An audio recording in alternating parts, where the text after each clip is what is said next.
کہتے ہیں ایک طیارہ غیر آباد جزیرے میں گر کر تباہ ہوا اور صرف ایک شخص ہی زندہ بچا۔ وہ بے چین تھا اور خدا سے دعا کرتا تھا کہ کوئی اسے بچانے آئے، مگر کوئی نہ آیا۔ خدا نے اسے پورے جہاز میں سے بچا لیا اور پر امید تھا کہ کوئی نہ کوئی یہاں پر اس کی مدد کے لیے آئے گا، لیکن کوئی آنے والا نہ تھا۔ تھک ہار کر اس نے انجان سے جزیرے پر اپنی حفاظت کے لیے لکڑیاں اور گھاس سے ایک چھوٹی سی جھونپڑی بنائی۔ ایک دن کھانے کی تلاش میں جھونپڑی سے باہر نکلا۔ موسم خراب تھا۔ واپس آیا تو جھونپڑی کو آگ کے شعلوں میں دیکھا اور دھواں اٹھ رہا تھا۔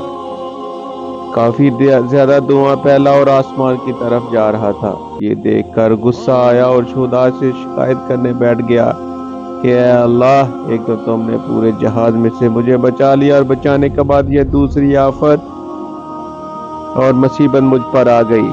میں نے اپنے رہن سہن کے لیے ایک چھوٹی سی جھونپڑی بنائی، لیکن اس کو بھی آگ کے شعلوں نے لپیٹ میں لے لیا۔ خدایا، میرے ساتھ ہی ایسا کیوں کر رہے ہو؟ بہت رویا اور روتے روتے سو گیا۔ اگلے صبح ایک جہاز کی آواز سے بیدار ہوا۔ وہ جہاز اسے لینے آ رہا تھا۔ جہاز کے کپتان سے پوچھا، تمہیں کیسے پتا چلا کہ میں یہاں ہوں؟ کس نے تمہیں بتایا؟ کپتان نے کہا، ہمیں آگ کے دھوئیں کا سگنل ملا اور ہم آپ کو لینے کے لیے آ گئے۔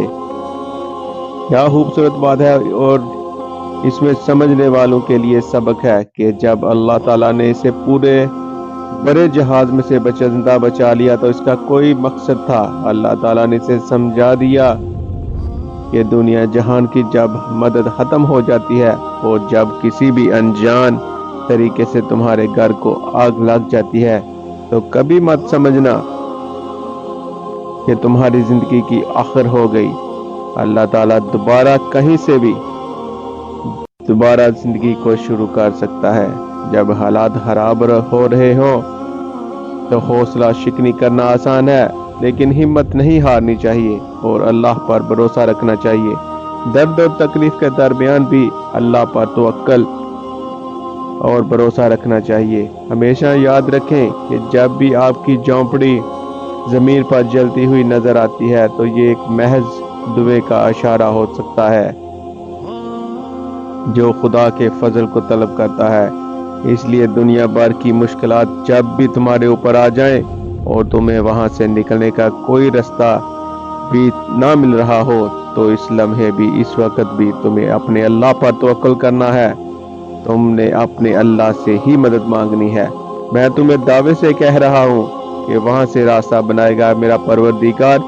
بظاہر تو دھواں آسمان میں غائب ہو جاتا ہے، لیکن دیکھنے والے نے اسے کہاں سے بیٹھ کے دیکھ لیا اور وہاں سے احساس ہو گیا کہ یہاں پر کوئی پھنسا ہوا ہے اور وہ اس کو لینے کے لیے آگے۔ اللہ کی امید سے کبھی نا امید نہ ہونا۔